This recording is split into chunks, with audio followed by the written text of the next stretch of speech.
Hey everybody, I'm back with a share. So there's a couple of things I wanted to talk about. I hope you all had a good weekend, first of all. Mine was very relaxing. I did get a chance to do some crafting, so I'm going to share what I did. This is I guess you could call it a policy envelope, or slimline card envelope that I purchased the die for from Trinity Stamps, and it's called Standalone Die Set Slimline Series Envelope Builder. So I have it on this magnetic sheet, and this is the envelope here. I guess I should turn that around.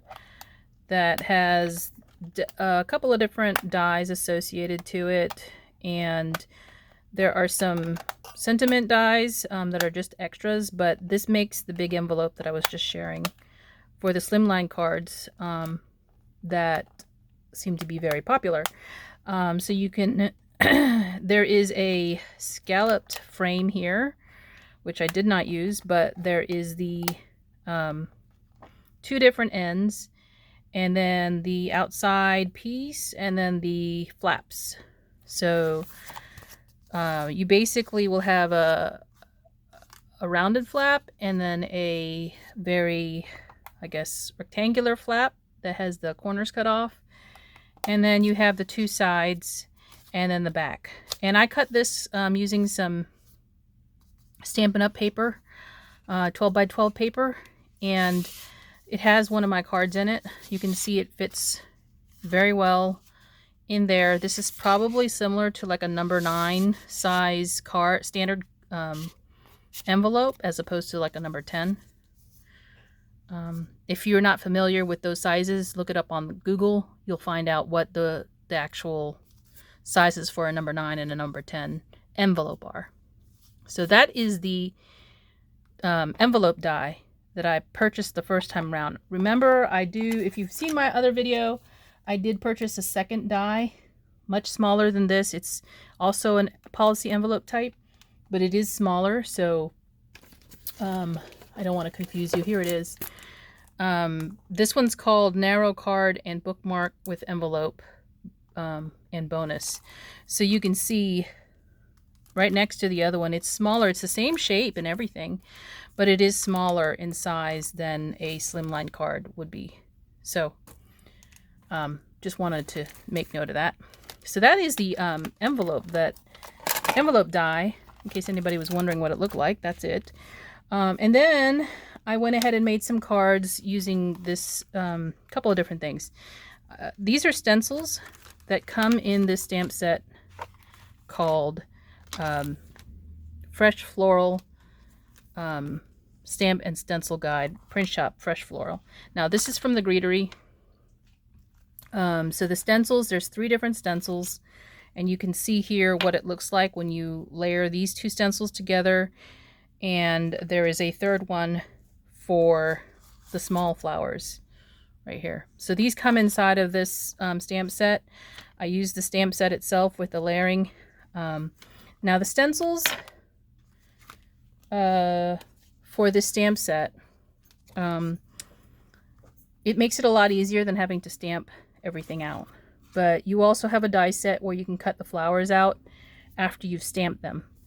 I did use these 3 dies. This one is a sentiment set from Paper Tray Ink, or Ink to Paper, called Beautiful Bouquet Sentiments. And I use this especially for you. And then I also use this Layers Matte Stack 1, the smaller die right here that you can see, for stamping my sentiment, and this edge die. And I think this is one of 5 different edge dies that Paper Tray has. I don't know what it's called, but you can see it's kind of like a bracket. So I use those to create my cards. All of the cardstock here is Paper Tray Ink cardstock, and the cards are virtually the same. Slightly different from each other. So this is where the one I use the edge die. This is Lilac Grace cardstock. And then the inks are Lilac Grace And what was the dark? Winter Wisteria is the other color that I used for the purple. And then for the gray, that's this Weather Vane. And then the green is Simply Chartreuse. And then the yellow that you see in the little flowers that was inked, let's see. Oh, here it is. That is Harvest Gold. And I told you about Lilac Gray. So what I did here was I stenciled the background itself, and the stamp image comes with a huge background stamp to do the leaves. So all of the leaves, the greenery, was actually stamped, but the flowers were stenciled that are on the background. And then you can see these two die cuts were actually stamped. So one of the things I was trying to point out in one of my previous videos is this is what it looks like when you stencil the flower. So all I did was take the same color ink. This is the same color ink for both these flowers. But you can see this one turns out darker. I used these makeup brushes. Here's a larger one. I used the makeup brushes to do the stenciling. So the color is coming out lighter. But when you stamp it, you know, with an ink pad to say whatever your stamp positioning tool is that you use, it comes out darker. So I just want to make a note of that for those of you who aren't familiar with using the makeup brushes. The ink color doesn't match exactly, even though it's the same ink pad that I used. Okay, and then for the sentiment, you can see there's a die cut right here. And to get this is vellum, right? So normally if you stamp on vellum, vellum will not soak that ink up because of the properties of the vellum. So what I did to get this, and I don't know if you can see that it is shiny, but I stamped it in the Winter Wisteria ink color. And then I put clear detail embossing powder from Simon Says Stamp on top of it and heat embossed it to get the shiny little pieces you see on the lettering. So that's what I did to get that. And then the only thing that's keeping the die cut down is some adhesive that's underneath the flowers. So I kind of strategically placed the adhesive so you can't actually see it shining through. And then I put some confetti on the flowers. So this card turned out like this. And then I have a second card that is very similar. This is just, you know, some rectangles, some layers, I guess you could say, put together. And I did the same effect on this particular card. So these are the two cards that I created this weekend. And then, of course, I did some of the die cutting for the envelope.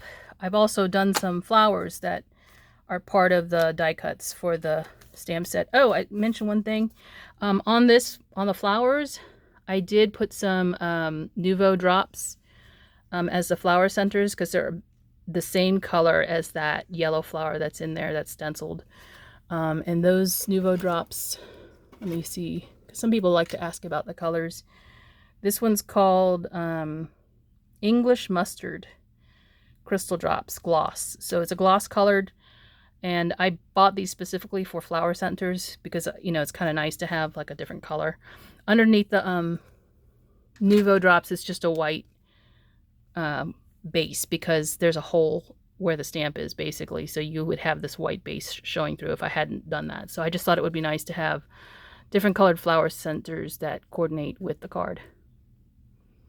So that's what I did. I hope you enjoyed my share. I will be back with more, hopefully, and I will talk to you soon. Bye for now.